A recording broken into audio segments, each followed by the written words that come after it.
नमस्कार, मैं सुनीता कथा मंथन में आप सबका स्वागत करती हूँ। कथा मंथन में आज सुनिए हिंदी का प्रथम उपन्यास देवरानी जेठानी, जिसके लेखक हैं पंडित गौरीदत्त जी। देवरानी जेठानी की कहानी पंडित गौरीदत्त की कीर्ति है, जो हिंदी का पहला उपन्यास होने का श्रेय इस कहानी को जाता है। उस समय यह उपन्यास सन 1870 में लिखा गया था और उस समय इन्होंने हिंदी में इतना बढ़िया लिखा कि उस समय के समाज का पूरा पता हमें उनके इस उपन्यास से चल जाता है। जैसे बाल विवाह, विवाह में फिजूल खर्ची, स्त्रियों का गहनों से लगाव, बंटवारा, वृद्धों और बहुओं की समस्या, शिक्षा, स्त्री शिक्षा, इन सब संस्कृति की जानकारी, 150 साल पहले की संस्कृति की जानकारी अगर आपने जाननी हो तो इस उपन्यास को सुने या पढ़े, इससे बेहतर और कोई साधन नहीं है। यह प्रथम हिंदी उपन्यास 1870 में मेरठ के एक लिथो प्रेस छापाखाना AGI में प्रकाशित हुआ था। तब इसकी केवल 500 प्रतियां ही प्रकाशित हुई थी और उस समय जानते हैं इसका मूल्य कितना था? इसका मूल्य था केवल 12 आने। तो चलिए ज्यादा समय न नष्ट करते हुए उपन्यास पढ़ते हैं।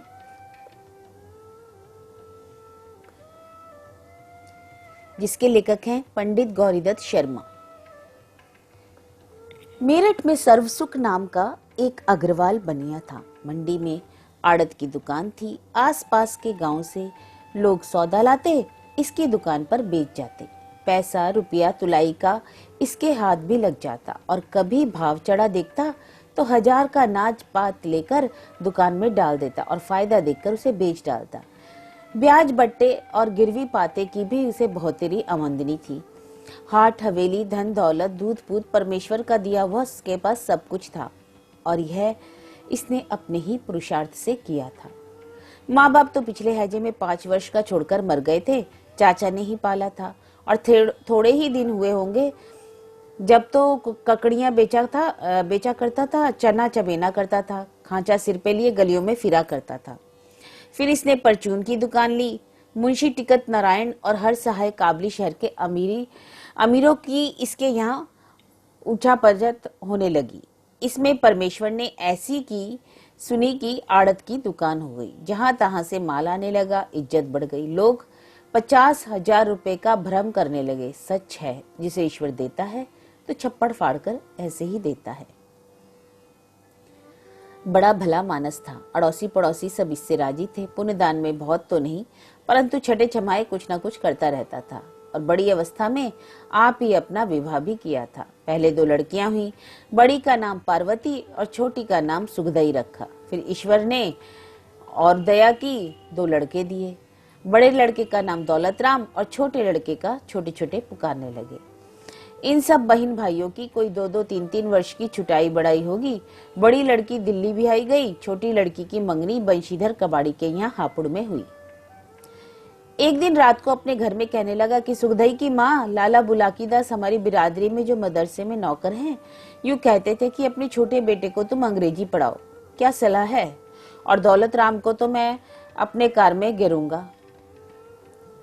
उसने कहा अच्छा तो है, सारे दिन गलियों में कुत्ता फिरे है। परसों किसी लौंडे को कुछ मार आया था, उसकी माँ लड़ती हुई यहाँ आई और मैं तुमसे कहना भूल ही गई। आज चौथा दिन है कि दिल्ला पांडे हमारे पुरोहित की बहू मिसराइन आई थी और कही थी कि सुखदोई के मेरे साथ नागरी पढ़ने भेज दिया करो और भी मोहल्ले की 5-7 लौंडियां उसके घर जाया करें तो वह भी सीना पिरोना भी सिखलाया करे है। और वह बड़ी बड़ी बात कह गई थी, अगर सुखदई पड़ जाएगी तो चिट्ठी पत्री लिखने आ जाएगी, घर का हिसाब लिख लिया करेगी और उसके घर कभी कभी एक मेम भी आया करे है। लौंडियों को देखकर हरी हो जा है, उनका पढ़ना सुनकर किसी को छल्ला और किसी को अंगूठी दे जात है। सो छोटे लाल तो मदरसे में बिठाए गए और दौलत राम लाला के साथ दुकान जाने लगे और सुखदई मिसरानी से नागरी पढ़ने लगी। एक दिन कोई 4 घड़ी दिन होगा, छोटे लाल बाहर खेल रहा था। कहने लगा माँ लाला आवे हैं। यह अपने मन में डर गई और कहने लगी आज दिन में क्यों आए? इतने में भी वह आन पहुंचे और खाट पर बैठ गए। इसने छोटे लाल को पंखा दिया और कहा, लाला को हवा करो। यह बोले, सुखदई की माँ ले बोल का करे, जहाँ दौलत राम को टेवा गया था तनी गांठ करने को ना ही आया है। और झल्ला मल जो कल खुरजे से आए थे कह रहे थे कि लड़की का पाट ढिंगरू बेचारा गरीब बनिया है, सरा के नुक्कड़ पर परचून की दुकान खोल रखी है, पर लड़की की माँ बड़ी लड़ाका है।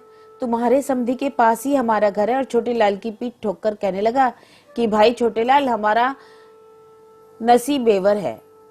गुड़गांव के तहसीलदार ने इसका टेवा मांगा है।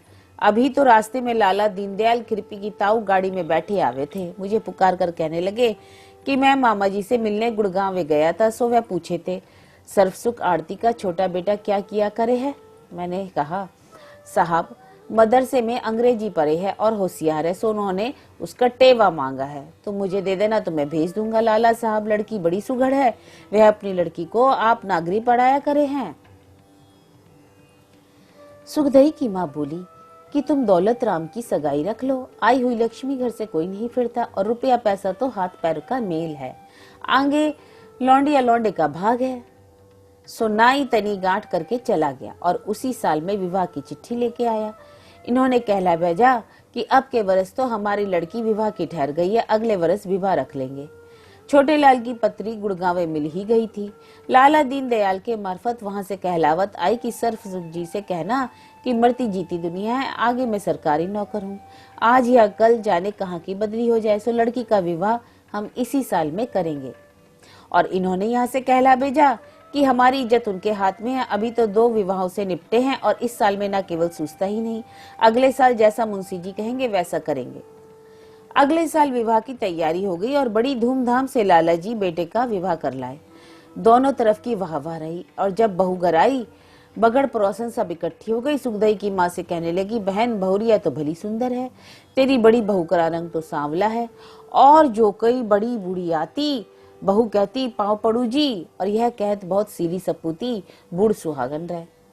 जब कोई इसके बाप के घर की बात पूछती तो वह ऐसी मीठी बातों से जवाब देती कि सब प्रसन्न हो जाती। बिन बातों बोलती नहीं थी, चुपकी बैठी रहती। वह जब अवसर पाती अपनी पोथी ले बैठती। मोहल्ले और बिरादरी की बेर बनियों में धूम पड़ गई, फलाने की बहू बड़ी चतुर है। कोई कहती बड़े घर की बेटी है, इसका बाप तहसीलदार है, अंग्रेजी पढ़ा हुआ है, अपनी बेटी को आप पढ़ाया है। कोई कहती जी इसके साथ तो जो नायन है ना, वह कहेती इसे सीना पिरोना भी आवे है और भली अच्छी फुलकारी भी काढ़े है। सुखदई का भी गौना नहीं हुआ था, बाप ही के घर थी। ननद भावजों का बड़ा प्यार हो गया और दोनों पड़ी पड़ी मिल गई। सुखदई इतनी पड़ी हुई ना थी, परंतु चिट्ठी पत्री तो अच्छी तरह से लिख लिया करे थी। इसने अपनी सब पड़ी हुई बनेलियों को बुलाया और उनको लिखना पढ़ना और अपनी भावज को दिखलाया। जब दौलत राम विवाह के लाए थे तो पट्टा फेर लाए थे। इसका कारण यह था कि लड़की के बाप के घर में पहले कुछ नहीं था, विवाही में उघड़ गया, गौना का करेगा। सो तब से दौलत राम की बहू ज्ञानो ससुराल ही में थी। जब कोई बेअरबानी बाहर की आती, ना तो बैठने को पीड़ा देती और ना ही उसकी बात पूछती, और जो कुछ कहती भी तो ऐसी बोलती जैसे कोई लड़े है। सास से तो रात दिन खटपट रखे थी, और जब कोई देवरानी को इसके सामने सराहती तो कहती, हाँ जी वह तो अमीर की बेटी है, मैं तो गरीब बनिए की बेटी हूँ। मुंह से तो कुछ नहीं कहती, पर देवरानी को देखे देखे फूकी जाती, और जभी से छोटी ननद से भी जलने लगी। बड़ी ननद पार्वती से प्यार था और वह विवाह में बुलाई हुई आई थी, और प्यार होने का कारण यह था वह भी लगवा भजवा थी, उधर की इधर और इधर की उधर करने वाली। अब बहू को आए हुए 8-10 दिन हुए होंगे, उसका भाई राम प्रसाद मझोली लेके विदा कराने को आया। लाल सर्वसुख जी ने जैसे बनियों में रस्म होती है दे लेकर बहू को विदा कर दिया, और बहू के भाई से चलते चलते यह कह दिया कि भाई पहुंचते ही राजी खुशी की चिट्ठी लिख दे भेजना। जब सुखदई के विवाह को 3 वर्ष हो गए, हापुड़ से गौने की चिट्ठी आई। लाला ने घर में आके सलाह की। सुखदई की माँ ने कहा, मैं तो 5वें वर्ष करूंगी। लाला ने समझा दिया, जिस काम से निपटे उससे अच्छा यह काम भी तो करना ही है, और यह भी कहा कि धी बेटी अपने घर में ही रहना अच्छा है। अर्थात सुखदई भी अपने घर गई और वहां अपने कुनबे की लौंडियों को नागरी पढ़ाने लगी। लाला सर्वसुख का माल रेल पे लदने जाया करे था। वहां के बाबू से इसकी जान पहचान हो गई थी। एक दिन कहने लगा कि बाबूजी, हमारा छोटा लड़का मदरसे में अंग्रेजी पढ़ने जाया करे है। वह कहे था, जो तुम कहो तो तुम्हारे पास काम सीखने आ जाया करे। बाबू ने कहा, कल तुम उसे हमारे पास दफ्तर में भेजना। छोटे लाल अगले दिन वहां गया, बाबू को अपना लिखना दिखलाया, उनको पसंद आया। इससे कहा, तुम रोज रोज आया करो। यह जाने लगा और थोड़े दिन पीछे उसी दफ्तर में 15 रुपये महीने का नौकर भी हो गया। इसे नौकर हुए कोई 1 वर्ष बीता होगा कि बाबू की बदली अंबाले की हो गई। यह बाबू का काम ही किया करे था और साहब भी रोज देखा करे था। बाबू की जगह इसे कर दिया और कह दिया कि अब तो तुमको 40 रुपया महीना माहवार मिलेगा, फिर काम देख के 60 रुपया महीना कर देंगे। जब छोटे लाल 15 ही रुपए का नौकर था तो इसके लाला गौना लग कर लाए थे, और जब गौनियाई अपने घर ही थी, छोटे लाल इस बात से मन में बड़ा मग्न थे कि मेरी बहू पड़ी हुई है और बड़ी चतुर है। इधर इसकी घरवाली इससे खूब राजी थी, और यह बात परमेश्वर की दया से होती है कि दोनों स्त्री पुरुष के चित्त इस तरह से मिल जाएं, यह कुछ अचंभे की बात भी नहीं है। दिल तो वहां नहीं मिलता जहां मर्द पड़ा हो और स्त्री बेपड़ी, और जब यह दोनों मिलते एक दूसरे को देख बड़े ही प्रसन्न होते। इधर वह उसके मन की बात पूछती और वह अपनी मन की कहती। इधर उसको इस बात का बड़ा ही ध्यान रहता कि कोई बात ऐसी ना हो कि जिससे इनका मन दुखे। उसकी बेसलाह कोई काम न करता। उसके लिए एक नागरिक का अखबार लिया, रात को उर्दू और अंग्रेजी अखबारों की खबरें उसे सुनाता, और जब आप थक जाता उससे कहता, लो अब तुम अपने अखबार की खबरें सुनाओ। इस बात से इसको बड़ा ही आनंद होता। उनका घर तो ऐसा ही था जैसा और बनियों का हुआ करता है, पर इसने अपना चौबारा सोने और उठने बैठने को सजा रखा था। चादर लग रही थी, कलाई की जगह नीला रंग का फिरवा रखा था, बोरियों के फर्श पर दरी बिछा रखी थी, तस्वीर और फानूस भी लग रहे थे। 2 कुर्सी बड़ी और 2 कुर्सी छोटी, जिनको आराम कुर्सी कहते हैं, एक तरफ पड़ी हुई थी। किताबों की एक अलमारी मेज के पास लगी हुई थी। 2 पलंगों पर रेशमी की डोरियों से छिही चादर खींची हुई थी। उनका अपना सादा कमरा अच्छा बना रखा था। जो कोई बाहर की लुगाई आती, छोटे लाल की बहू अपना चौबारा दिखाने लग जाती।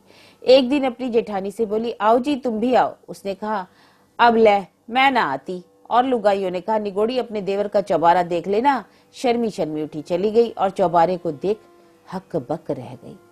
इसकी अटारी में 2 पुरानी धुरानी खाट पड़ी हुई थी, पिंडौल का पोता और गोबर का चौका भी न था। एक कोने में उपलों का ढेर, दूसरे में कुछ चिथड़े, और एक तरफ नाच के मटके लग रहे थे।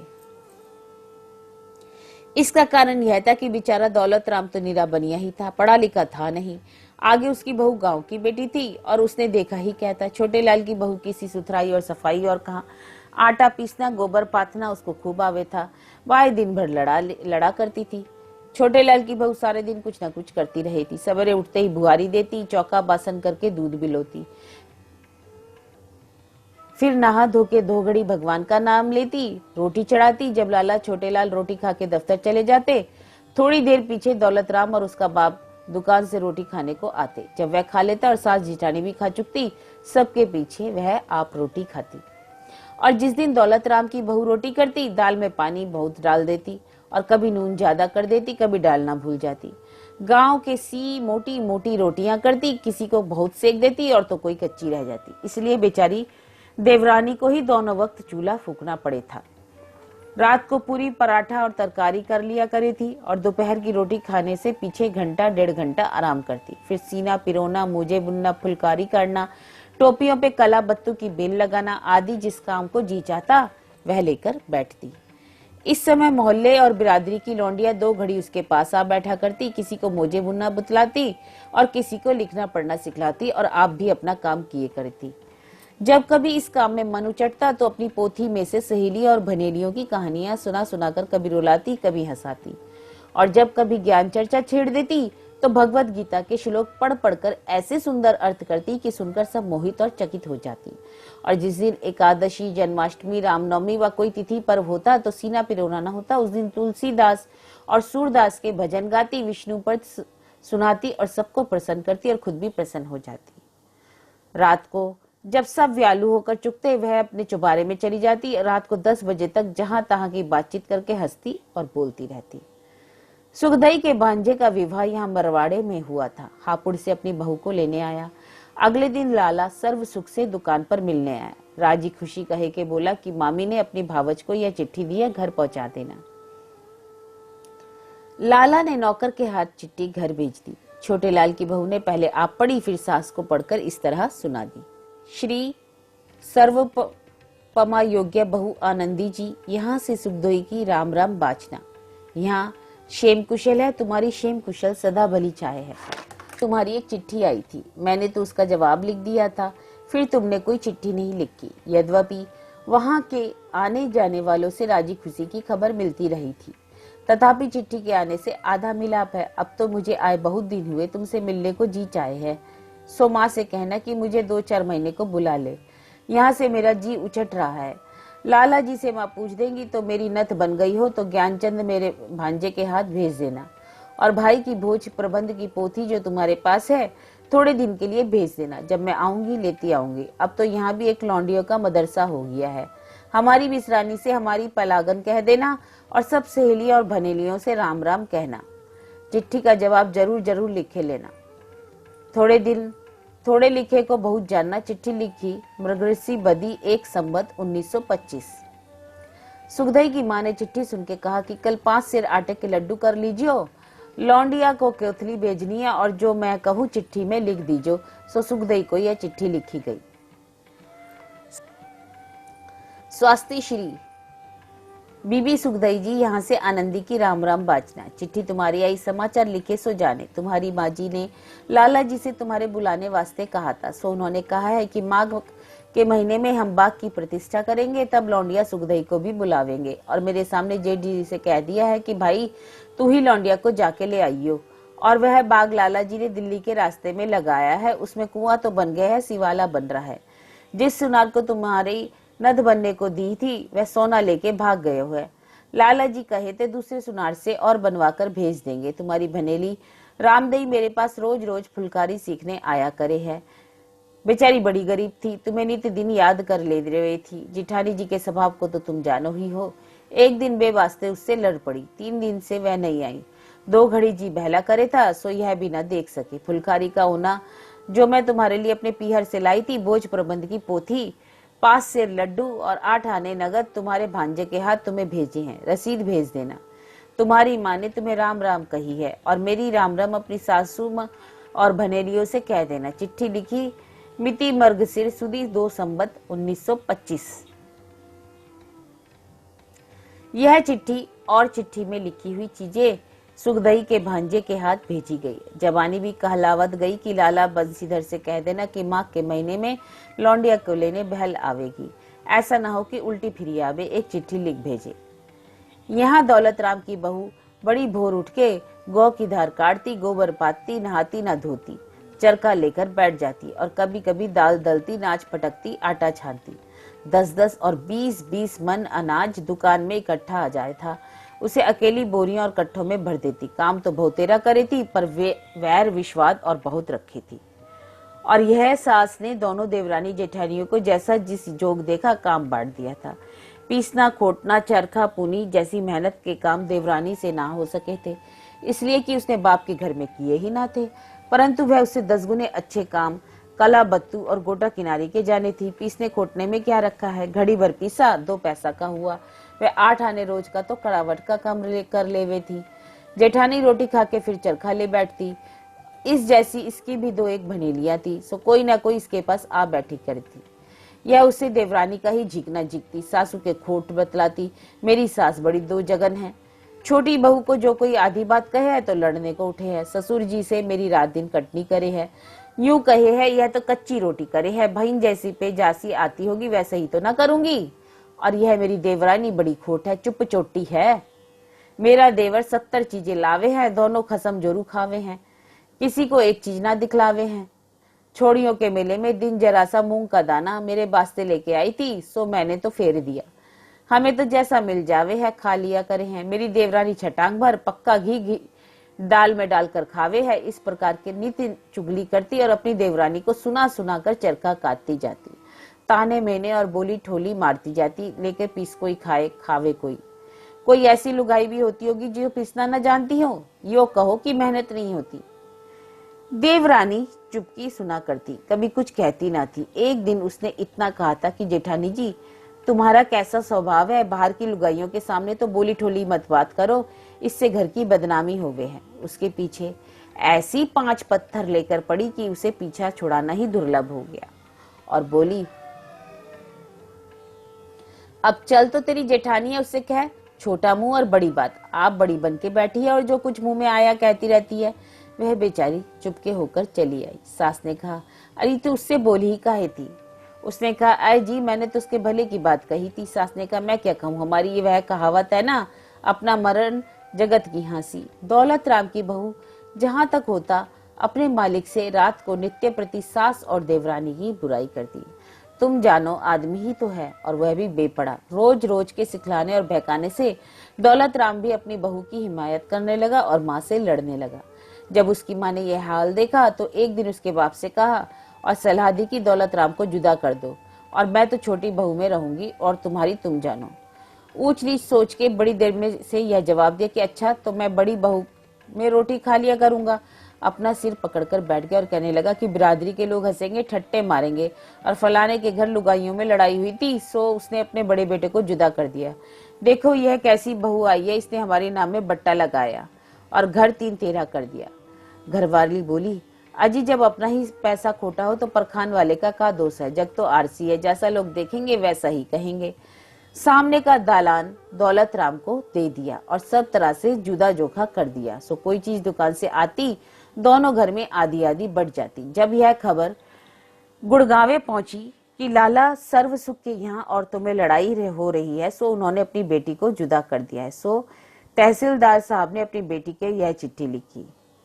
स्वास्थ्य श्री बीबी आनंदी जी, यहाँ से राम प्रसाद आदि समस्त बाल गोपाल की राम राम बांछना। यहाँ क्षेम कुशल है, तुम्हारी क्षेम कुशल चाहते हैं। तुम्हारी माँ तुमको याद करे है, सो मैं तुमको बहुत जल्दी बुलाऊंगा। तुम्हारे छोटे भाई गंगाराम को मदरसे में बिठा दिया है और बड़े भाई राम प्रसाद को तुम्हारे ताऊ के पास आगरे इस कारण भेज दिया है कि वहाँ कॉलेज में पढ़कर वकालत का इम्तिहान दे। तुम्हारी छोटी बहन भगवान देई 1 महीने से मादी है और जब ही से उसका लिखना पढ़ना छूटा हुआ है।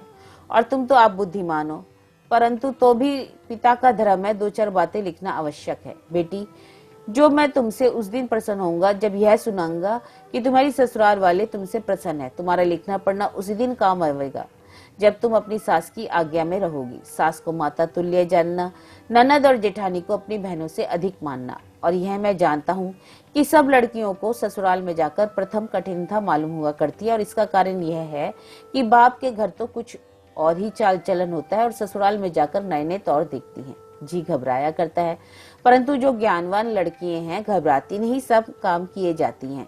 यह भी जानना उचित है कि माँ बाप का घर तो थोड़े ही दिन के लिए है, सारी अवस्था ससुराल में ही काटनी है। अपने धर्म कर्म पर चलना, ईश्वर को याद रखना, आए गए का आदर सम्मान करना, सबसे मीठा बोलना, संतोष से अपने कुटुंब में गुजरान करना, आपको तुच्छ जानना और अच्छे कुल की बेटियों के धर्म है।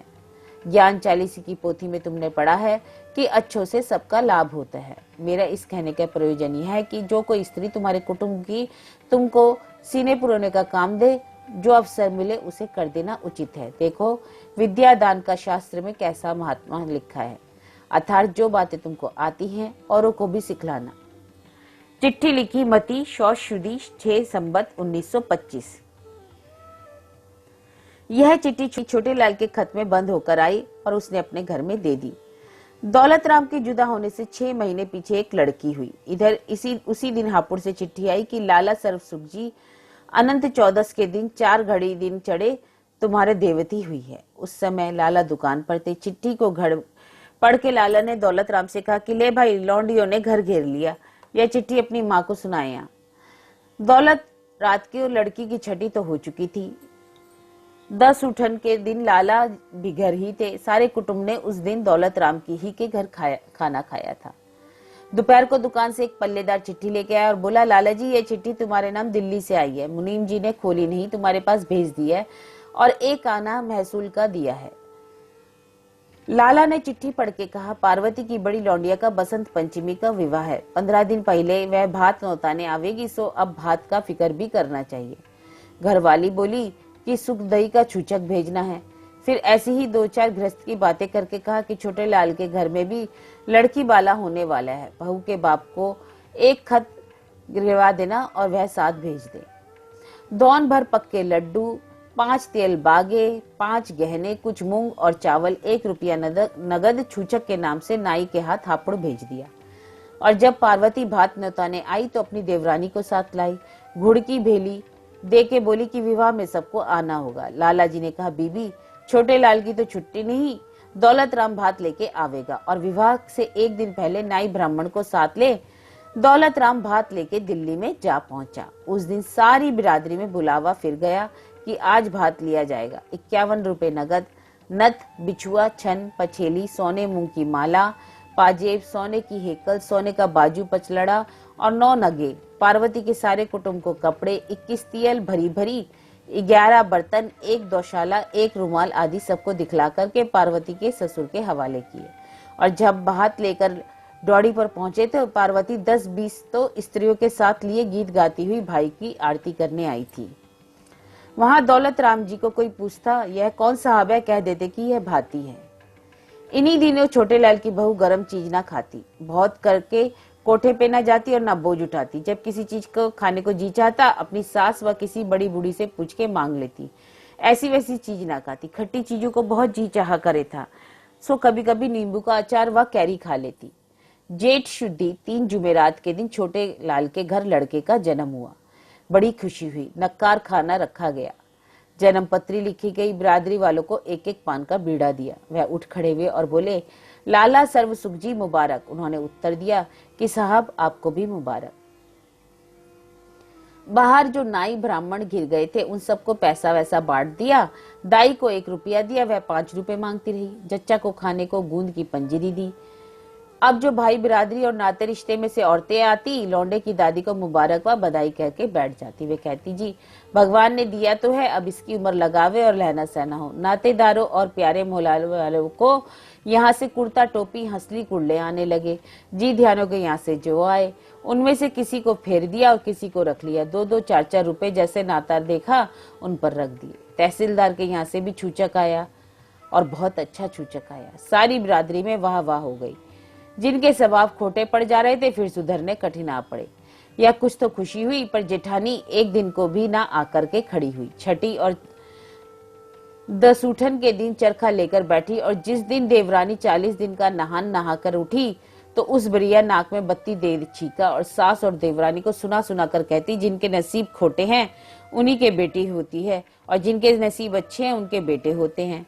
एक दिन सास तो लड़ने को उठी भी, पर बहू ने समझा लिया कि जो किसी को कहने सुनने से क्या होता है, हमारा भगवान भला चाहेंगे। और जिस दिन हिजड़े नाचने आए लुगाइयों को दिखलाने को पैसा बेल का दे गई। छोटे लाल ने लौंडे को खिलाने को एक टहलवी रख दी और उससे ये कह दिया कि बच्चे को राजी रखियो। लाला ने 4 रुपए का घी और 1 रुपए की खाड़ की दुकान से भेज दी। और जब रात को घर आए घरवाली से कह दिया कि घी का तो रख छोड़ियो और बहू को खिचड़ी व दाल में डाल दिया करियो। खाड़ के लड्डू बना लीजियो, बहू का शरीर निर्बल हो गया है, उसमें ताकत आ जाएगी और बच्चा दूध का भूखा नहीं रहेगा। बहू से कह दीजिए कि ऐसी वैसी चीज ना खाए जिससे बच्चे को दुख हो। वह आप चतुर थी, दोनों वक्त बंधा खाना खाती। लाल मिर्च, गुड़, शक्कर, सीताफल की तरकारी, तेल का अचार, खीरे और अमरूद आदि से परहेज करती। पर होनी क्या करे, जब लड़का 6 महीने का था एक दिन सिर से नहाई थी, भीगे बालों बच्चे को दूध पिला दिया। सर्दी से उसे खांसी का ठसका हो गया। अगले दिन करवा चौथ थी, बढ़ती रही। पूरी कचौरी खाने में आई, लौंडे का सास हो ही आया। बड़ा फिकर हुआ। सास उठाने लगी और बोल कबूल करने लगी। धन्ना की माँ पनिहारी को ननवा चमार को बुलाने भेजा। उसने आते ही झाड़ दिया और अपने पास लौंडे को गोली खिला दी। गोली खाते ही बीमारी और बढ़ गई और लौंडे का हाल बेहाल हो गया। इतने में लाला दुकान से भागे आए। छोटे लाल घर पर ही था। दोनों की सलाह हुई, हाकिम को दिखलाओ, सारा हाल कह दो। हाकिम ने कहा, घबराओ मत, उसे पाजी ने जमाल गोटे की गोली दे दी और वह पंच गई है। यह दवा देता हूँ बच्चे की माँ के दूध में देना, इससे 4-5 दस्त हो जाएंगे, आराम पड़ जाएगा। और वैसा ही हुआ। लाला घर में बड़ा गुस्सा है कि अब तो भगवान ने दया की, कोई सियाना व्याना घर में नहीं बढ़ने पावे। यह निर्दयी इस तरह बच्चों को मार डालते हैं और कुछ नहीं जानते। और बहू से कहा दी कि फिर भीगे वालों दूध ना पिलावे। और भला वह तो बालक है, उसने देखा ही किया, तू तो बड़ी बूढ़ी थी, पहले से क्यों नहीं समझा दिया बहू को। वह चुप ही रही। दौलत राम की बहू सब कुछ खाती पीती रही थी। जब सास व ससुर उसके भले की बात कहते उसका उल्टा करती। लौंडिया भी उसकी सूख के काटा हो रही थी और आप भी नित मादी रही थी। एक समय गर्मी के दिन थे। 2-3 धुएं में रोटी की दोनों माँ बेटियों की आंखें दुखने में आ गई। परहेज किया नहीं, बीमारी बढ़ गई। किसी ने बहका दिया कि तुम्हारी आंखें घर के देवता ने पकड़ी हैं। उस दिन से दवाई भी डालनी छोड़ दी। बेचारे दौलत राम को आप चूल्हा फूकना पड़ता।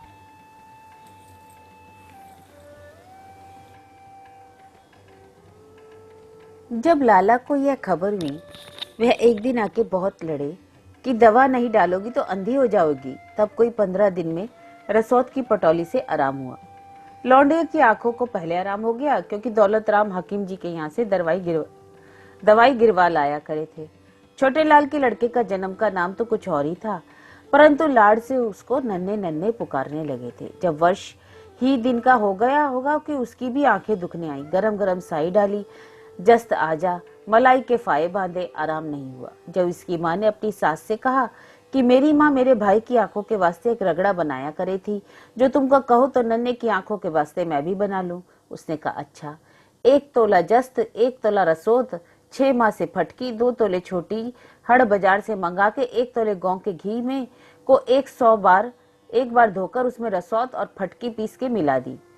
समूची हड़ों समेत कासी की प्याली पर रगड़ डाली। नन्हे की आंखों को इसी से आराम हो गया। इसी रगड़े की मोहल्ले भर में धूम पड़ गई।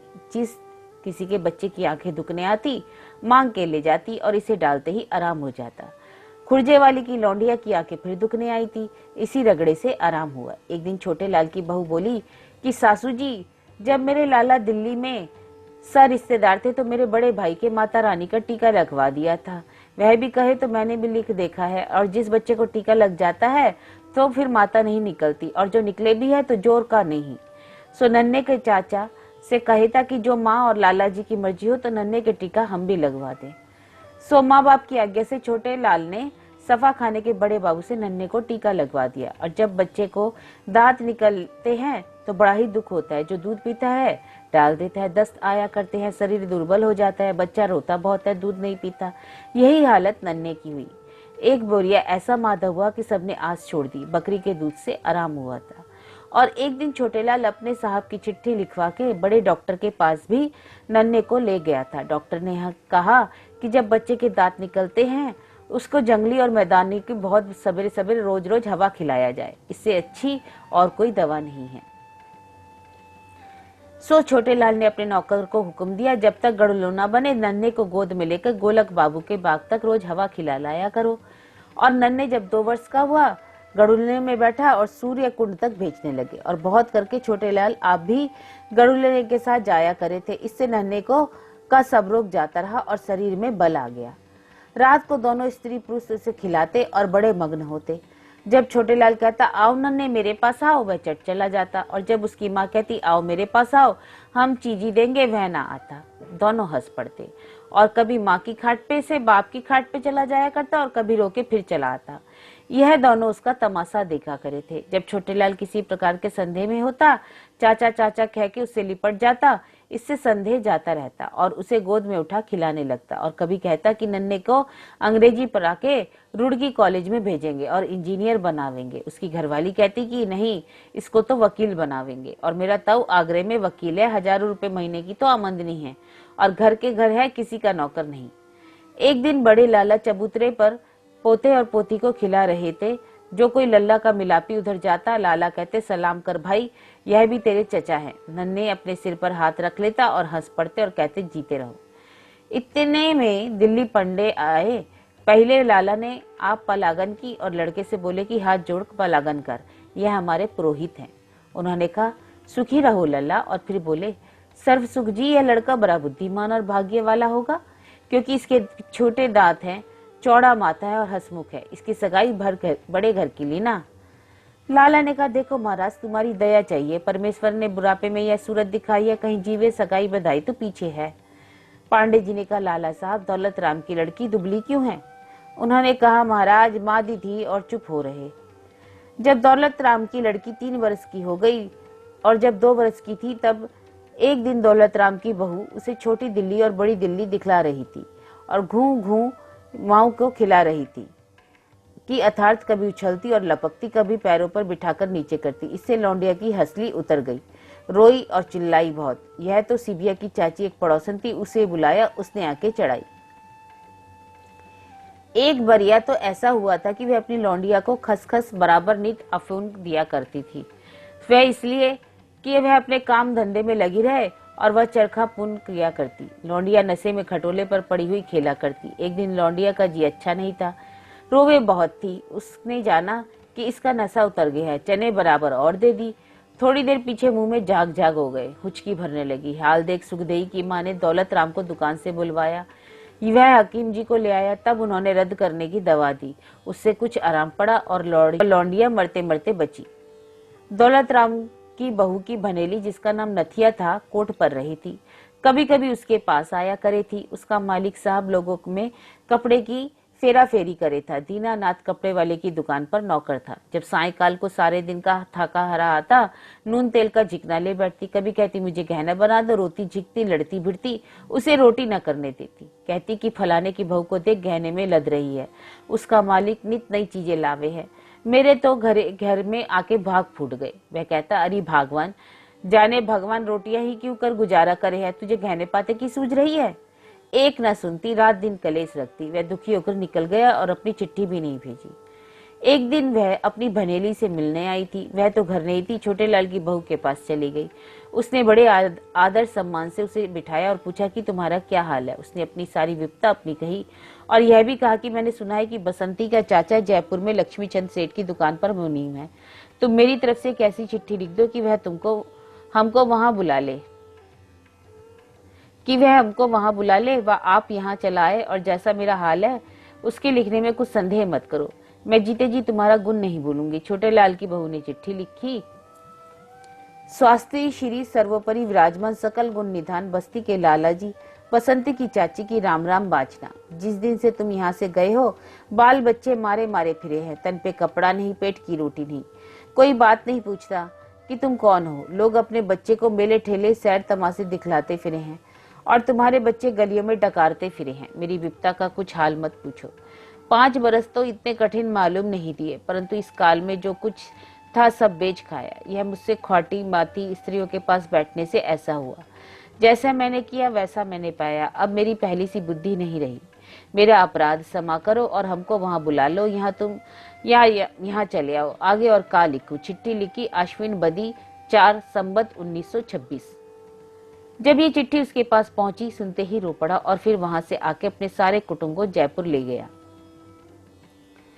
दौलत राम की लड़की 3 वर्ष की थी कि एक लड़का हुआ। उसका खुशी हुई, परंतु छोटे लाल की बहू बड़ी मग्न हुई। कहने लगी कि हे भगवान, तैने मेरे ऊपर बड़ी दया की। जो लौंडिया सिवाल होती तो मुझे काहे को जीने देती। उस लड़के का नाम रखा कन्हैया। जो कोई पूछती, री लौंडा राजी है, अच्छे पीछे क्यों कहती, तो नित मादा रहे है, दूध नहीं पीता, किसी के सामने दूध नहीं पिलाती, ना किसी को उसको दिखलाती, गोद में ढक से के बैठ जाती, इसलिए कि कभी किसी की नजर ना लग जाए। नित टोने टोटके गंडे तावीज करती रही थी। जो कोई सियाना दीवाना आता, इससे रुपया दिली मार ले जाता। अर्थात जो मूर्ख स्त्रियों के काम है, उनसे किसी प्रकार का लाभ नहीं, किंतु बड़ी हानि है। सब करती और अपनी देवरानी को सुना सुना और स्त्रियों से कहती, बहन बेटा तो हुआ है, जो वैरी जीने दे उसको तो तब ना।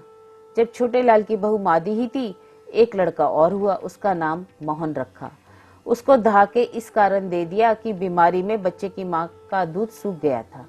इधर इसका इलाज होने लगा, उधर मोहन धा के पलने लगा। धा का 2 रुपया महीना कर दिया और यह कह दिया कि जब लड़के को तुझसे लेंगे राजी कर देंगे। जब मलियाने गांव में शहर से 2 कोस अंतर से रह रही थी, 30 त्योहार के दिन आती, त्योहारी ले जाती।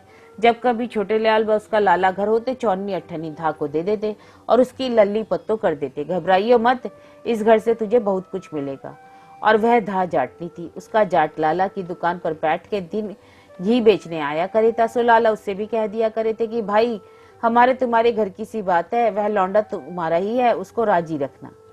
छोटे लाल की बहू को तो जब ही आराम हो गया, 5 बरस लड़के को धा से लेने की सलाह ठहरी। एक दिन मुहूर्त दिखला के उस जाट से कह दिया कि फलाने दिन तुम दोनों 4 घड़ी दिन चढ़े लड़के को लेके चले आओ। वह आ गए। 25 रुपए दोनों जाटनी जाट और को 5 कपड़े, 1 रुपया उसकी भंगन आदि को देके छोटे लाल की बहू ने जाटनी की गोद में से लड़के को अपनी गोद में ले लिया। उसकी सास ने कहा, बहन तेरे लायक तो कुछ है नहीं, तुम्हें जो दे सो थोड़ा, आगे तेरा घर है, भगवान इसकी उम्र लगावे, तुझे बहुत कुछ देगा। बहू की गोद में लड़का जाते ही रोने लगा और कहने लगा, मैं तो अपनी माँ के पास जाऊंगा। सबने यह कहा कि यह तेरी माँ है। वह ना माना, जाटनी को की गोद में आ गया और कहने लगा कि माँ घर को चलो। जाटनी आंसू भर लाई और कहने लगी, बेटा यही तेरी माँ है और अब तुझे यहीं रहना है। सुखदेई की माँ ने कहा, बीबी 2-4 दिन अभी तू यहीं रह, जब परत जाएगा तब घर ही चल जाइयो। यह सब जानते हैं कि छोटे बेटे पर बहुत प्यार होता है और पुत्र से प्यारा क्या है। जिसके घर में इतना धन दौलत हो उसके लाड़ प्यार का क्या ठिकाना। जब छोटेलाल दफ्तर से आता बाहर से ही पुकारता, बेटा मोहन। वह भी घर में से भाग जाता और बाप के हाथ में से रुमाल छीनकर ले आता। उसमें कभी दाल सेवी और कभी बालूशाही, कभी इमरती पाता और माँ को दे आता। माँ बड़े को तो दादी का लाडला बतलाती और छोटे को आप ऐसा चाहती कि आठों पैर अपनी आंखों के सामने रखती, किसी का भरोसा न करती। जहाँ आप जाती उसे साथ ले जाती। थोड़े ही दिन में उसे 100 तक की गिनती सिखला दी, नागरी के सारे अक्षर बतला दिए। नन्हे की अवस्था 7 वर्ष की थी जब उस पांडे के यहाँ मुहूर्त करके अंग्रेजी पढ़ने का मदरसे में बिठला दिया था। नन्हे की सगाई कई जगह से आई, पर छोटे लाल और उसकी बहू ने फेर दी। यह कहा जब 15-16 वर्ष का होगा तब विवाह सगाई करेंगे। बाबा दादी ने कहा, यह तुमने कहा गजब करे हो, जब सियाना हो जाएगा कौन ब्याह सगाई करेगा। लोग कहेंगे कि यह जाति में खोटे होंगे जो अब तक विवाह नहीं हुआ। लाचार हो उनको बुलंदशहर की सगाई रखनी पड़ी। जिस दिन सगाई ली गई और नन्हे टीका करवा के उठा, दौलत राम की बहू उसी समय बाहर से आग लाई, चक्की पीसने बैठी, सिर धोया और अपनी मरी माँ को याद कर बहुत रोई। सबने बुरा कहा और दौलत राम भी बहुत गुस्सा हुआ। छोटे लाल की बहू की मामा की बेटी दिल्ली से मेरठ में ब्याही हुई आई थी। उसकी बेटी जब 9 बरस की थी, कोयल में शिवलाल बनिए के बेटे से ब्याही गई थी। उसके भी एक बेटा था। एक दिन कोठे पर खड़ा पतंग उड़ा रहा था, पेच लड़ा रहा था। ऊपर की दृष्टि थी, आगे बढ़ा, धड़ाम दे 3 मंजिली से नीचे आकर पत्थर पर गिरा। हड्डियां चकनाचूर हो गई, सिर पे बहुत चोट लगी। 2 दिन जिया, तीसरे दिन मर गया। सो दिल्ली वाली की लौंडिया 10 वर्ष की अवस्था में विधवा हो गई। किरपी नाम था, बड़ी भोली भाली लौंडिया थी, ऊपर को निगाह उठा के नहीं देखी थी। अपनी मासी से विष्णु सहस्त्र नाम पढ़ लिया था, नित्य पाठ किया करे थी और जप करे थी। कथा वार्ता सुनती रही थी, कार्तिक और माघ नहाती, चंद्रायन के व्रत करती। माँ ने तुलसी का विवाह और अनंत 14 का उद्यापन करवा दिया था। जगन्नाथ और बद्रीनाथ के दर्शन भी कराई थी। कभी कभी अपनी माँ के पास मासी से मिलने आया करे थी। वह इसे देख देख बड़ी दुखी होती और अपनी बहन से कहती, देखो इस लौंडिया ने देखा ही क्या है। यह क्या जाने कि मैं भी जगत में आई थी, किसी के जी की कोई क्या जाने है। इसके जी में काका आती होगी। इसके साथ की लौंडिया अच्छा खावे है, पहने हैं, हंसे हैं, बोले हैं, गावे हैं, बजावे हैं। क्या इसका जी नहीं चाहता होगा? 7 फेरों की गुनाहगार है। पत्थर तो हमारी जाति में पड़े हैं। मुसलमानों और साहब लोगों में दूसरा विवाह हो जावे है। अब तो बंगालियों में भी होने लगा है। जाट, गुज्जर, नाई, धोबी, कहार, अहीर आदियों में तो दूसरे विवाह की कुछ रोक टोक नहीं। आगे धर्मशास्त्र में भी लिखा है कि जिस स्त्री को उसका पति से संभाषण नहीं हुआ हो और विवाह के पीछे पति का देहांत हो जाए तो वह पुनर्विवाह योग्य था, तो उस स्त्री का दूसरा विवाह कर देने में कोई दोष नहीं है। वह सुन के कहने लगी, अरे फिर क्या कीजिए बहन, लौकिक में विरुद्ध तो जाया नहीं न्याय जाता। दौलत राम की लौंडिया मुलिया ने कनागतों में गोबर की सांझी बनाई। दीवे बले मोहल्ले की लौंडिया इकट्ठी हो जाती और वह गीत गाती, सांझीरी क्या ओढ़े क्या पहने, काहे की सीस गुदवावेगी, सालू ओढ़ूंगी, मसरू पहनूंगी, सीने का सीस गुदवाऊंगी। जब गीत गा लेती, लौंडियों के चोले बांटे जाते। नन्हे और मोहन भी कभी कभी लौंडियों के पास चले आते और उनके साथ गीत गाते। उसकी माँ कहती, ना मुन्ना, लौंडे लौंडियों के गीत नहीं गाते हैं। एक दिन बड़ा भाई तो चला आया था, छोटा भाई वहीं बैठा रहा। नींद जो आई पड़ के सो गया। जब लौंडिया गीत गा के चली गई, मोहन घर नहीं गया तो उसकी माँ आई, देखे तो धरती पर पड़ा सोवे है। गोद में उठाकर ले गई। घर जाकर देखा तो उसके हाथ में कड़ा नहीं है और चोटी के बाल कतरे हुए हैं। उसने अपनी सास से कहा, बहुतेरी कोस कटाई हुई, भगवान जाने किसने लिया, यह काम किसने किया, क्योंकि बाहर से बड़ी लौंडिया भी तो आई थी, परंतु दौलत राम की बहू का नाम न हुआ और निसंदेह यह भी था वह थी भी खोटी। जब कभी लौंडे लौंडियों के साथ खेलते हुए ताई ताई करते इसके घर जाते, मुंह से ना बोलती, माथे में तिल बल डाल देती। भला बालकों में क्या बैर और विवाद, यह तो भगवान के जीव हैं, इनसे तो सबको मीठा बोलना चाहिए। और जब कभी लौंडिया मुलिया दीदी के पास जाती, चाची पुकार लेती, प्यार करके अपने पास बिठाती। जो चीज लौंडों को खिलाती पहले उसको देती और फिर बेटों को बराबर बांटती। लौंडियों को अपने हाथ से गुड़िया बना देती, काटने का रंगीन चरखा मंगा देती और लौंडियों के साथ उसको भी सीना पिरोना सिखलाती और 1-1, 2-2 अक्षर बतलाती जाती। जब लौंडी लारो को दुकान से पैसा पैसा रोज मिला करे था, दौलत राम की बहू ने एक गुल्लक बना रखी थी। सो कन्हैया और मुलिया के पैसे उसी में गिरती जाती। वर्ष दिन पीछे जो गुल्लक को तोड़ा गया उसमें से 11 रुपए पैसे निकले। सो मुलिया की झावर बना दी। इन बातों में तो बड़ी चतुर थी, और भी इसने इसी प्रकार से 100 रुपए जोड़ लिए और ब्याजू दे रखे थे। छोटे लाल की बहू ने एक पैसा नहीं जोड़ा था, जो लौंडे लाए सब पर खर्च करा दिया। इस कारण केवल जोड़ने और जमा करने के विषय में दौलत राम की बहू सराहने योग्य थी। एक दिन मोहन संध्या समय खेलते खेलते घर में से बाहर चला आया। दिवाली के दिन थे। एक जुआरी ने, जो देखने में भला आदमी दिख पड़े था, आते ही मोहन को गोद में उठा लिया और कहा कि तेरे बाबा ने तुझे खांड के खिलौने देने को बुलाया है, आज बाजार में बड़ा तमाशा होगा। बालक था, बोला मैं अपनी माँ से पूछा हूँ। उसने कहा मैं तेरी माँ से पूछ आया हूँ, तुझे तमाशा दिखा के छोड़ जाऊंगा। जाड़ा जाड़ा कहकर उसने अपनी चादर में दुबका लिया और जंगल को ले गया। अंधेरी रात थी। चिम्मन तिवाड़ी के बाग में ले जाकर उससे बोला तुम मुझे अपना गहना दे दो। रोने लगा। फिर कहा जो रोवेगा तो गला घोट के कुएं में गिर दूंगा। तुम जानो अपनी जान सबको प्यारी है। बेचारा बालक डर गया और चुप हो रहा। उसने उसके कड़े बाली तगड़ी उतारी और बाएं हाथ की उंगली में जो सोने की अंगूठी थी उसको ऐसा दांतों से किचकिचा कर खींचा कि उंगली में लहू निकलने लगा। फिर इस निर्दयी ने उस बालक से पूछा कि मुझे पहचाने हैं? उसने कहा नहीं। यह सुन उसे एक गड्ढे में धक्का दे चंपत हो गया। उधर जब दीवे बल गए, मोहन घर नहीं आया तो तलब पड़ी। सब जगह बवाल मच गया। दादी मोहल्ले के लौंडों के घर पूछने गई। उन्होंने कहा कि एक आदमी के साथ तमाशा देखने दुकान गया है। दुकान का आदमी दौड़ाया, कहाँ था? खबर सुनते लाला, दौलत राम सब उठे चले आए। छोटे लाल भी घर आ गया। मोहल्ले और सारे शहर में ढूंढे फिरे, कहीं कुछ पता न लगा। फिर यह सलाह ठहरी कि कोतवाली में लिखवाओ, ढिंडोरा पिटवाओ। इससे पहर भर रात जाती रही। स्त्रियां रोवे चिल्लाए, कभी गंगा जी का प्रसाद, कभी हनुमान के ब्राह्मण बोले। मर्दों के मुंह फक पड़ रहे। औरतों पर गुस्से हो कि लौंडों को इन्होंने खोया, क्यों गहना पहनाया जाता है? मोहन की जान तो इनके गहने ने ली है।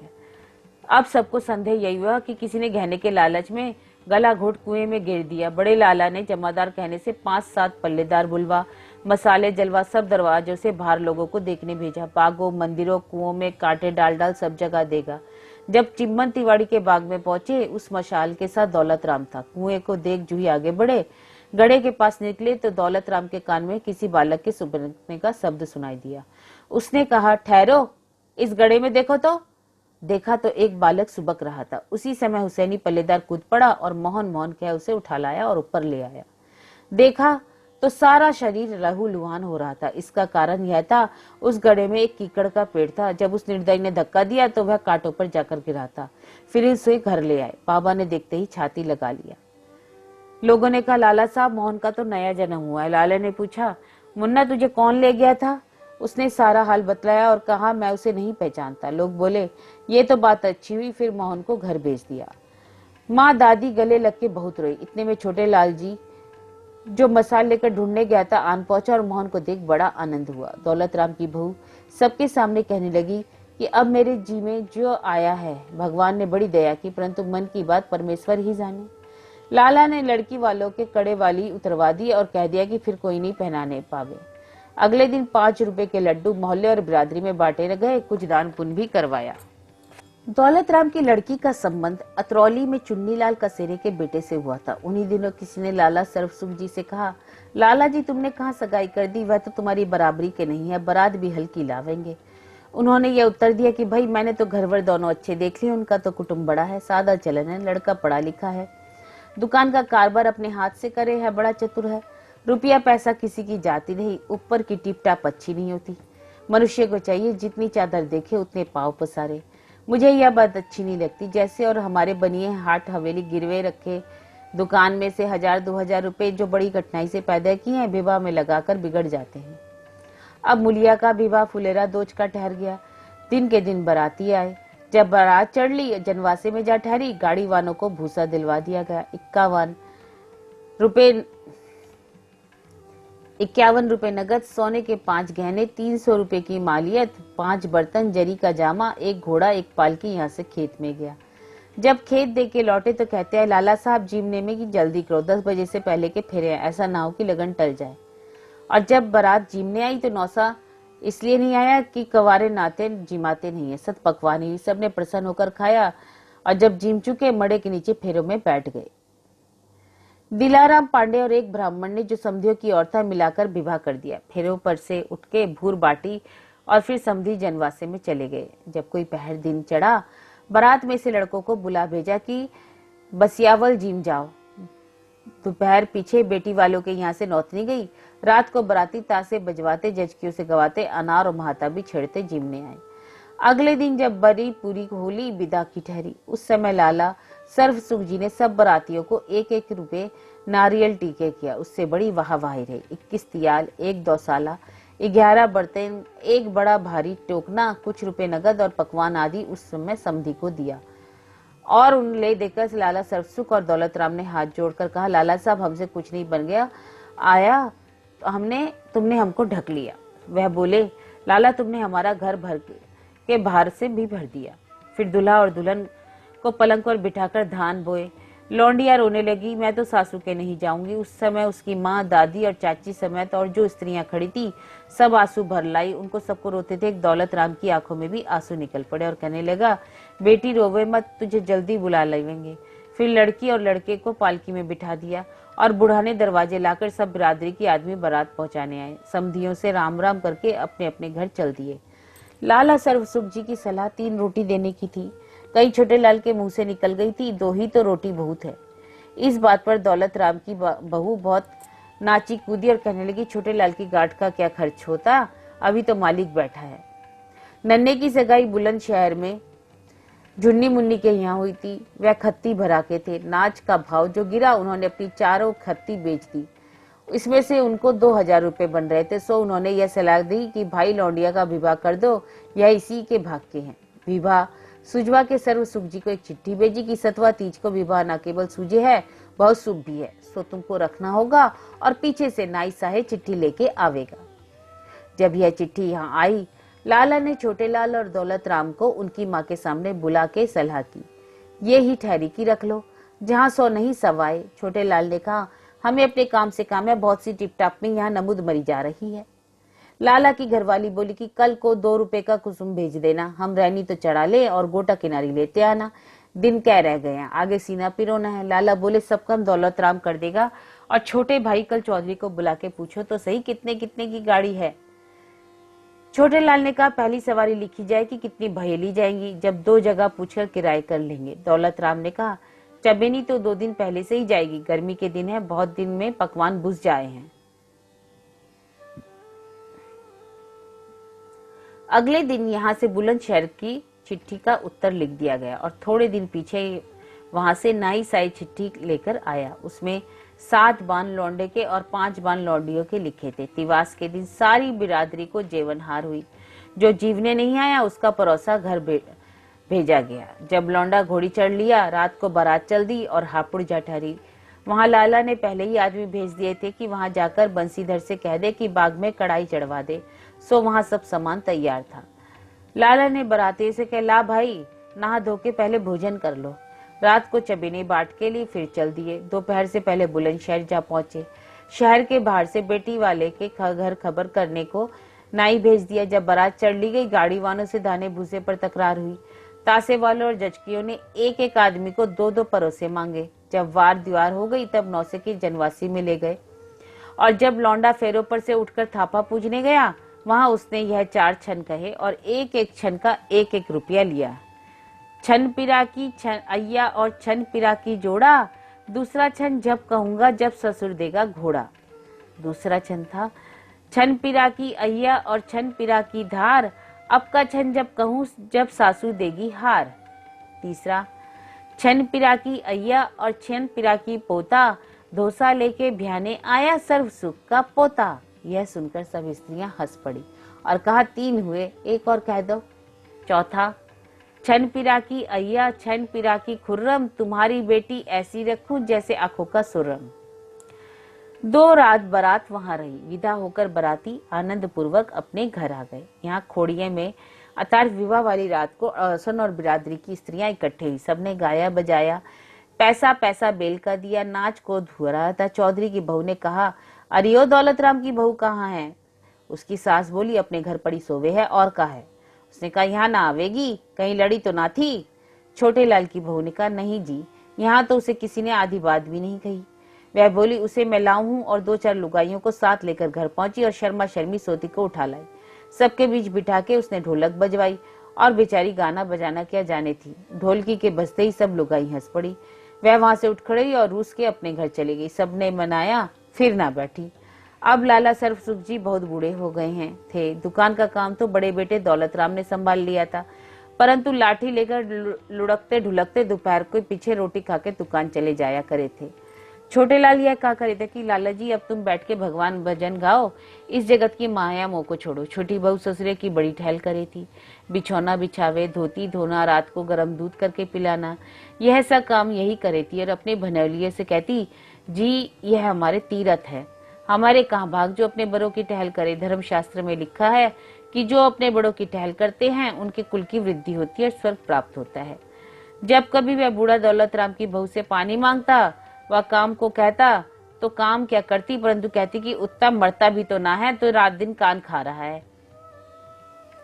वह कहता, हाँ बहू सच है, हमारी यह कहावत है, दांत घिसे और खुरसिए, पीठ भोजा न ले, ऐसे बूढ़े बैल को कौन कांधे भूज दे। बुढ़िया उतनी नहीं थक गई थी, अपना काम अपने हाथ से कर लेवे थी। छोटे लाल की बहू से कहा करे थी, और तेली के बैल की तरह दिन भर इतना मत पिले, मादी पड़ जाएगी, हमें कौन पानी पकड़ावेगा। और बहू, हमारे पक्के पात है, जब हमारे मरे कल दूसरा दिन, तेरा कच्चा तो कुनबा है। इस बार दौलत राम की बहू कहती, देख बुढ़िया, 2 जगन को छोटी बहू को कैसी चाय है। एक दिन बैठे बिठाए बड़े लाला को ताप चढ़ाई, तीसरे दिन खांसी हो गई, फिर सांस होया। हकीम जी को बुलाया, उन्होंने नाड़ी देख के कहा कि लाला सर्वसुख की अब रामनगर की तैयारी है, औषधि में बतलाई देता हूँ, पिलाओ। और लाला जी से बोले, लाला सर्वसुख जी, अब अच्छा समय है कि भगवान की दया से बेटे पोते मौजूद हैं। वह बोले, हकीम जी कोई ऐसी औषधि दो कि अब की बिरिया में बच जाऊं और दौलत राम और छोटे राम का साझा बांट दूं। मैं जानू हूं कि मेरे पीछे फजीता होगा। हकीम जी तो चले गए। लाला बेटे पोते की ओर देख आंसू भर लाए। उन दोनों का जी भर आया। बेचारी बुढ़िया रोने लगी। छोटे लाल ने कहा, लाला जी घबराओ मत, भगवान ने चाहा तो अच्छे हो जाओगे। अगले दिन गौदान कराया, गंज की दुकान पुण्य करके पुरोहित को दी। 5वें दिन लाला का हाल बेहाल हो गया। जब नाड़ी मंद पड़ गई, गंगा जल मुंह में डालने गए, फिर जमीन पर उतारकर पंचरत्न मुंह में डाला। जब लाला काल कर गए तो बेटे हाय हाय हाय हाय लाला जी कहते हुए बाहर आने बैठे। मुर्दे के चारों ओर स्त्रियां घिराई और रोने पीटने लगी। बाहर जब मोहल्ले और बिरादरी के लोग इकट्ठे हो गए, विमान बनाने की ठहरी। ताशे वाले और जज को बुलाए गए। जब कोई मोहल्ले व बिरादरी में से आता, कहता, लाला सर्वसुख जी तो बड़े भाग्यवान थे जिनके बेटे पोते मौजूद हैं, उनका आज तो खुशी का दिन है। कोई कहता कि साहिब जहाँ मिल जाए पहले से पहले ही राम राम कर लेवे थे, अच्छा स्वभाव था। पुरोहित जी बोले कि महाराज, उन्होंने अपने जीते जी एक काम अच्छा किया। इस काल में जितने कंगले आए सबको पाव भर दाने दिए। जब दोनों भाई भद्र हो चुके, पिंजरी को उठा अंदर ले गए और मुर्दे को नहला धुला तख्तों पर बिठा रख दिया और एक दोशाला लाकर उस पर डाल दिया और जरी की झालर ऊपर लगाई। चारों ओर झाड़ियां लगाई गई। एक पोते को घड़ियाल बजाने को दी। शेष दोनों में से एक को शंख, दूसरे को घंटा। सुखदई का बेटा शिव दयाल यहाँ मंडी में मूंज बेचने आया था। नाना का मरना सुनते ही भाग आया। लोग बोले, साहिब देवता भी आन पहुंचा, इसके हाथ में मूर्छल दो। फिर राम राम सत्य करते मुर्दे को मरघट में ले पहुंचे। औरतें भी पीछे पीछे सूर्य कुंड नहाने गईं। 3 दिन तक बड़े हासे तमाशे रहे। तीसरे दिन जब उठावनी हो चुकी, 10वें दिन नहान धोवन हुआ। 11वें दिन एकादशा में अचारज को बहुत माल दिया। लाला के हुलास सूंघने की चांदी की डिबिया भी दी थी। 13वीं के दिन सारी बिरादरी की जेबनार हुई, पक्का परोसा किया और मोहल्ले में भी बांटा। अगले दिन से छोटे लाल नौकरी पर जाने लगा। दौलत राम दुकान के धंधे में लग गया और बुढ़िया अब सुस्त रहने लगी। दौलत राम की बहू के अभिमान का कुछ ठिकाना ही न रहा। ऐसी बढ़कर बातें मारती, ऐसी बढ़कर बातें मारती, कहती तो कुछ और करे है, मेरा ही मालिक करे है, और यह सारी मेरी मालिक की ही कमाई है। जो चीज लाला के सामने छोटे लाल के घर दुकान से आया करे थी, अब आना बंद हो गई। बुढ़िया बहुतेरा कहती, पर उसकी कौन सुने था। बहू के सिखाए में आके दौलत राम की दृष्टि भी फिर गई। छोटे लाल ने एक दिन अपने घर में सलाह की कि भाई तो सारा माल मत दबा बैठा, साझा बांटने के नाम की बात ही नहीं करता, अब क्या करूं। उसने कहा, सुनो जी, हम क्या छाती पर रख कर ले जाएंगे, आगे कौन ले जाएगा। बिरादरी वाले कहेंगे कि बाप के मरते ही फजीता हुआ है। जब तक बुढ़िया बैठी है चुप ही रहो, आगे जो होगा देखी जाएगी, भगवान की दिया हमारे पास तो सब कुछ ही है। बाप को मरी 6 महीने बीते ही होंगे कि बुढ़िया भी मर गई। दौलत राम की बहू बोली, बाप का मरना तो बड़े बेटे ने किया, माँ का मरना छोटा बेटा करेगा। चौधरी की बहू ने कहा कि दुकान तो अभी साझे में है। उसने बोली कि है किसका साझा, अपना खाना अपना पीना। बाहर मर्दों में भी यही चर्चा फैली। दौलत राम ने एक ना मानी, छोटे लाल को ही खर्चा उठाना पड़ा। माँ को बड़े गाजे बाजे के साथ निकाला, पहले से अच्छी बिरादरी की जेवनहार कर दी। जब छोटे लाल ने देखा बड़ा भाई किसी प्रकार से नहीं मांगता, साझा बांटने के नाम से लड़ने को दौड़ता है, एक वकील की सलाह से तस्कीम की अर्जी दे दी। इस पर जवाबदेही दौलत राम ने की कि यह सब मेरा पैदा किया हुआ है। हाकिम ने इस मुकदमे को पंचायत में भेज दिया। पंचों ने न्याय की रीति से आधा बांट दिया। दौलत राम को पंचों का कहा अंगीकार करना ही पड़ा, क्योंकि उन्होंने समझा दिया कि जो ना मानोगे तो आगरे की सुध धरोगे तो बिगड़ जाओगे। मंडी की दुकान दौलत राम के पास रही। तीस बार भी दौलत राम की बहू कहने लगी, हमको तो पंचों ने लुटवा दिया। जिस हवेली में दोनों भाई रहे थे छोटे लाल के हिस्से में आई। इस कारण दौलत राम को दूसरी हवेली में जाना पड़ा। जिस दिन दौलत राम की बहू उठ के गई, चलती चलती 2 खिड़कियों के किवाड़ और चौखट उतार के ले गई। जो ही दोवरी पहुंची चौखट से ठोकर खा के गिरी। बोली, हे भगवान, उत्ते बेरी यहाँ भी चैन नहीं देते, और बड़बड़ करती चली गई। तो यह कहानी थी देवरानी जेठानी की कहानी, जिसके लेखक हैं Pandit Gauridatt Sharma. Shriyut M Kempson sahib, director of public instruction, Bahadur को ऐसी पसंद आई, ऐसी उनके मन को भाई कि इन्होंने इसे शुद्ध करके छपने की आज्ञा दे दी, जिसकी 200 पुस्तकें उन्होंने मोल ली और उन्हें 100 रुपए इनाम में भी दिए।